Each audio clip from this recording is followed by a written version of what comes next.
Véritable livre ouvert de l'histoire du vitrail, la cathédrale Saint-Étienne de Châlons nous a sensibilisés à l'art roman par ses verrières mausanes du trésor, puis à l'expansion gothique du XIIIe siècle, notamment dans le chœur et la tour nord. Son bas-côté méridional était le plus approprié pour accueillir les œuvres des peintres verriers de la Renaissance. Numérotées en nombre pair croissant du levant au couchant, ces verrières illuminent la nef.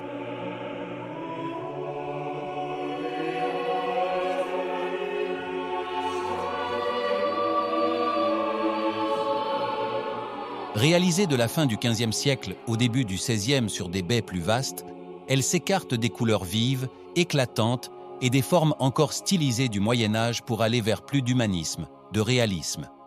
La perspective atmosphérique et surtout linéaire vient servir cette nouvelle vision. La réduction de l'épaisseur et de l'usage des plombs permet des scènes plus larges, plus continues, plus complexes aussi, en intégrant décors architecturaux et paysages. Les personnages gagnent en volume grâce au clair-obscur et à la fluidité des drapés. L'usage accru de la grisaille permet un rendu plus détaillé des visages, des textures et des ombres.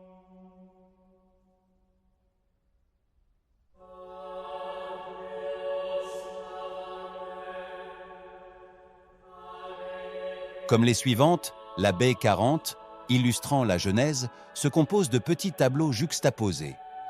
Aucune ne se présente sous la forme plus typiquement Renaissance, d'un unique tableau tel que nous le verrons dans la verrière de Notre-Dame-en-Vaux, relatant la bataille de Claviro. D'autre part, si la perspective linéaire est respectée, le peintre ne l'a pas souligné. En revanche, l'usage de la grisaille pour faciliter la pénétration de la lumière et le soin qu'elle permet d'apporter aux détails, notamment dans les carnations, est bien présent dans cet ensemble très homogène. Cette verrière se parcourt de gauche à droite, en partant du haut. Après avoir créé le ciel et la terre, le jour et la nuit, les fruits et les animaux, Dieu créa Adam. Puis, d'un de ses flancs, il fit naître Ève avec en arrière-plan la fontaine de jouvence. Au pied de l'arbre de la connaissance, Dieu met en garde Adam et Ève.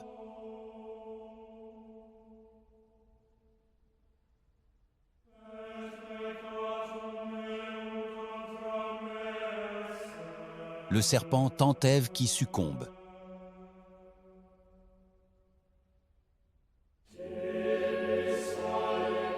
Dieu explique sa sanction. Même s'il est plus discret qu'à l'époque médiévale, le jeu de main évoquant une discussion reste utilisé. D'ailleurs, ne l'est-il pas dans la scène de Léonard de Vinci ? Dieu donne des vêtements à Adam et Ève, puis les fait chasser du jardin d'Éden.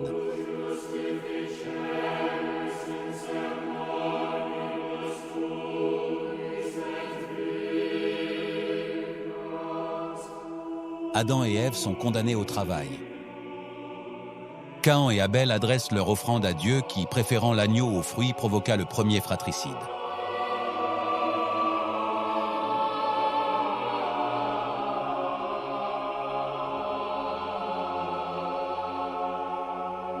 La verrière 38 relate la vie de la Vierge. Elle est surmontée d'un couronnement de la Vierge par la Trinité.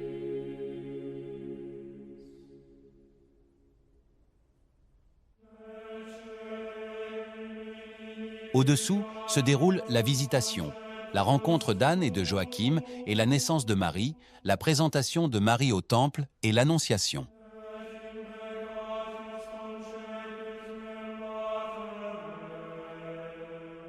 La Nativité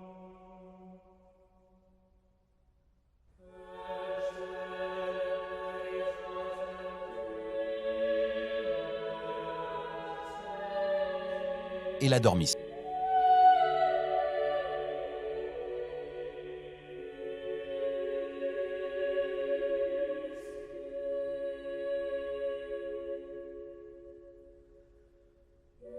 La baie 28 évoque des scènes de l'enfance de Jésus.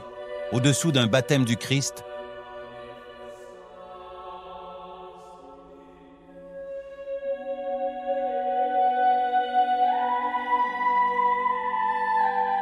l'adoration des bergers et des mages, la présentation au temple, la fuite en Égypte, le massacre des innocents.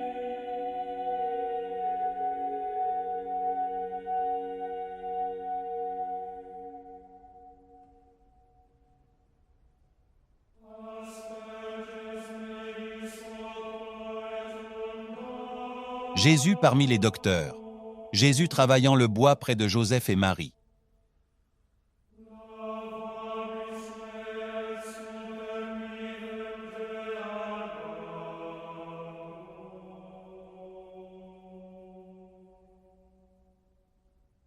La baie 26 relate la vie de Jésus. Elle est surmontée d'une rose représentant l'Ascension.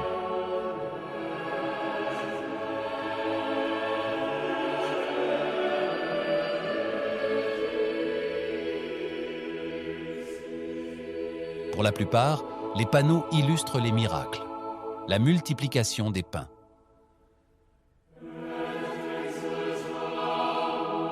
La résurrection de Lazare à laquelle est associée l'apparition de Jésus à Madeleine, évoquant la résurrection du Christ. Jésus guérissant un malade et un paralytique. La pêche miraculeuse.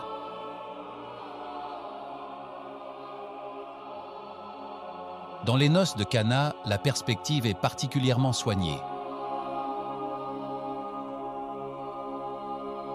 Jésus chassant les marchands du temple et l'apparition de Jésus à la Samaritaine.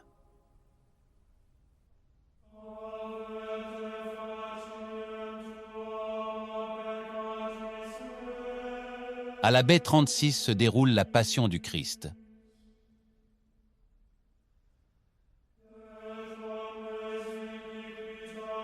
L'entrée à Jérusalem et le lavement de pieds.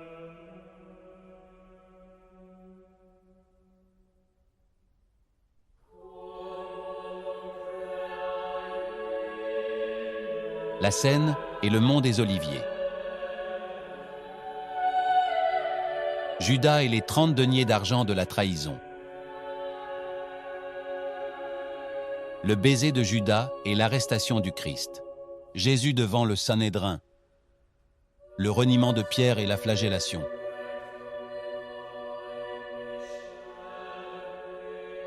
Le Christ devant Pilate qui se lave les mains et le portement de croix. Ecce homo et le Christolien.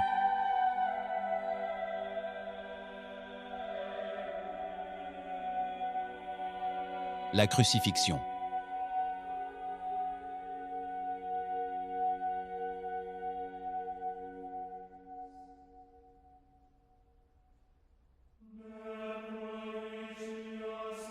La baie 34 représente la résurrection. Elle se compose de 2 grands tableaux.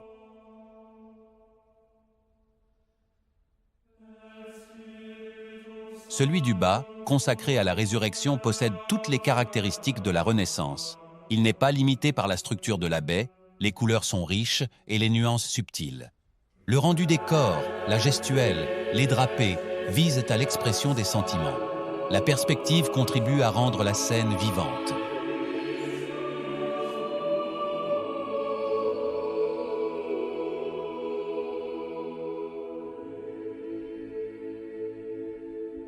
Celui du haut fait de même pour représenter une ascension.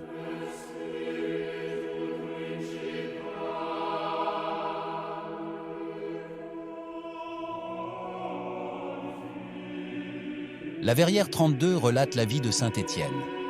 Se prêtant moins que celle de la Genèse à la grisaille sur les corps, l'éclaircissement de la baie s'obtient par les contours architecturaux. Elle se lit de gauche à droite et de haut en bas.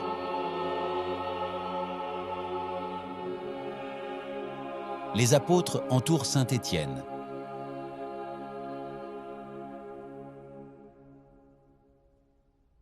La dispute avec les docteurs de la loi est exprimée par le jeu de main. Les couleurs sont riches et nuancées, les plis des vêtements sont soignés.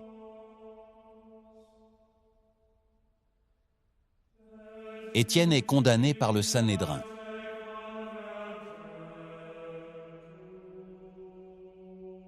Étienne est conduit à son martyre. Les carreaux du sol soulignent la perspective linéaire typique de la Renaissance.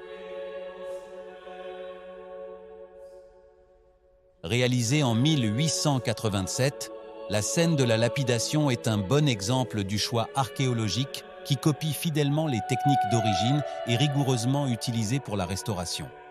Gamaliel procède à l'enterrement du saint.